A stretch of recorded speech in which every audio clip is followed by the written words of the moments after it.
My name is Luladey, and I am a visual artist and a curator. When it comes to identity or narratives, we can only do from what we know, right? So I am a woman, I identify as a woman.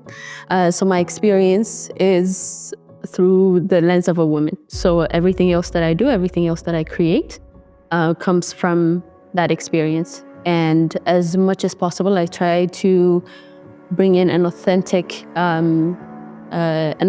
representation of who I am. And I think automatically it becomes a woman's story.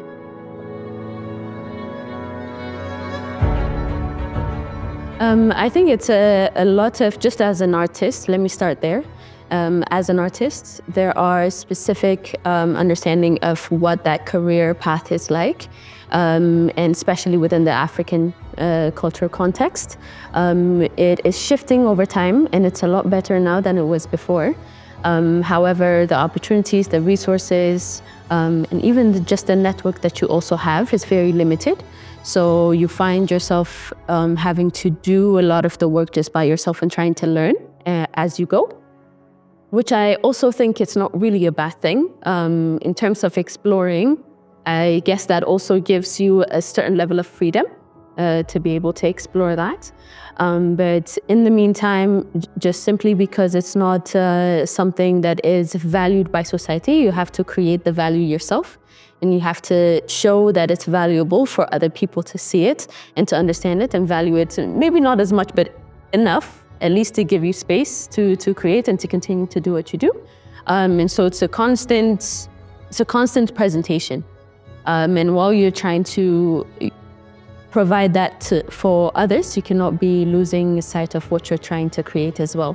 So not only are you trying to balance the external, but you're also trying to balance the internal in what you put out. So I think that is the challenge is actually right there.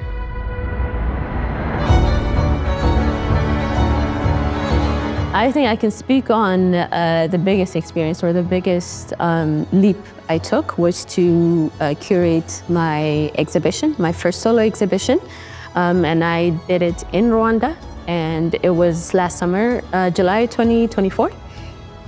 And in trying to make it happen, there was a lot of things that happened. So as you're trying to navigate gallery spaces, there are some that could be a bit more flexible in how you want to curate the space and how you want to change it. Others are not. And some doors I knocked, I was being obviously welcomed as a woman, or the first woman in the gallery to represent. And I also didn't really appreciate that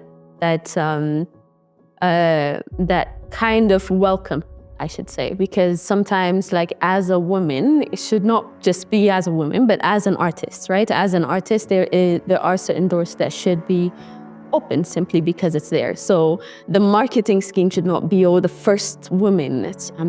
I'm an artist, and it starts and ends there sometimes, right? So then also trying to navigate or explain yourself, you find yourself having to explain why you're doing it the way that you're doing it. And especially also if it's from a women perspective and you're going into a male-dominant industry, then there's a lot of convincing you have to do, it feels like. So I lost my interest in doing it. I started just focusing on creating by myself and in-house, and then whenever the time comes, I'll do it. And that took me about 2 years, right? So just from being inspired to not feeling it anymore, to not getting the right resources, and then you stop doing it and you pivot to another thing. So the final, I have to do this, was about 6 months before the exhibition time. And when I decided to do that, however, I decided to also change my perspective on how I looked at it. It was not who can do what for me, but rather what can I build for myself? What can I do for myself? How can I best represent my work and what I've been working on for the past two years to put it out on display. And while that is also happening, there's a lot of inner battle that you have. This is almost like standing naked in front of everybody because you're your pieces are vulnerable parts of you, right? So having to do that to the public is also another leap that you'd have to take. So I think that exhibition itself came with a lot of, with a pile of things to deal with as an artist.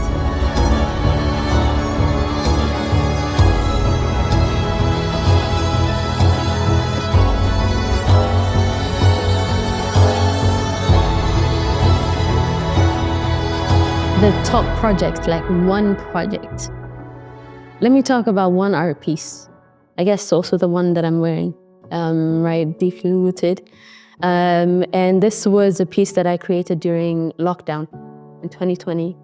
And it was before COVID was actually known for what it was. So there was a lot of uncertain things that were happening in between, but everybody was locked in their own house, right? So there was a lot of uncertainties, unknown territories, and everybody else was still trying to connect without having the physical ability to connect, right? And so we as humans, we are social beings. We crave it in some way, shape, or form.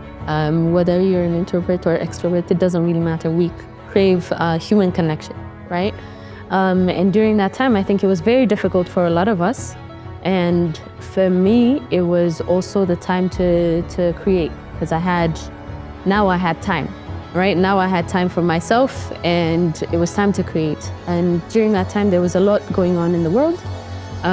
It was the time that George Floyd was also killed, right? Murdered on the street, and everything was recorded on a video, and everybody was angry. There was a lot of anger, there was a lot of depression, and unknown, uncharted territory, right? And everybody else was trying to figure it out. And at that time, what I thought about was the roots is what really matters. Feeling grounded is what really matters.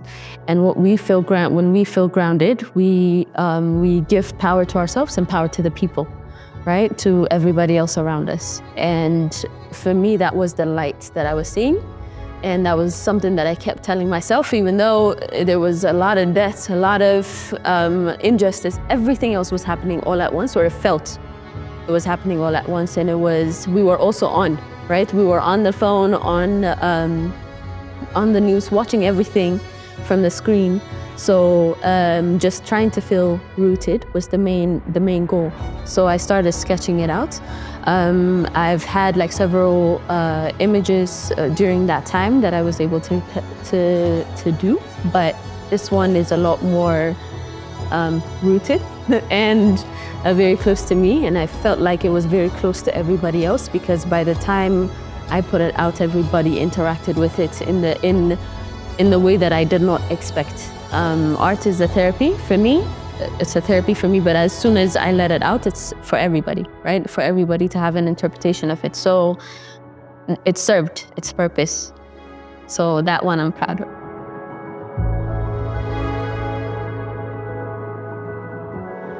I would say find your own ground. You don't have to walk on anybody else's pathway. It doesn't mean that one thing that has worked for somebody else works for you. So find what works for you. That might take time, but once you find it, also it gives you a lot of things back. And so trying to be authentically yourself means you have to ask questions. You have to be willing to understand yourself, why you think the way you think, and why you're doing what you're doing. And so even when you say you love something, don't be afraid to question it. Even when you say this is your identity, don't be afraid to question it and understand it a bit more. And the more you understand it, the less you have to explain to everybody else. It's almost like, if I ask your name, you can say your name without even having to think about it, right? Because you've said it all your life, you have been accustomed to it, and it's around you, right? So, and who we are and our comfort in who we are has to be that strong as well. So just stand your ground, and in order to authentically present yourself to everybody, you have to understand yourself authentically first. So do that work and everything else will come.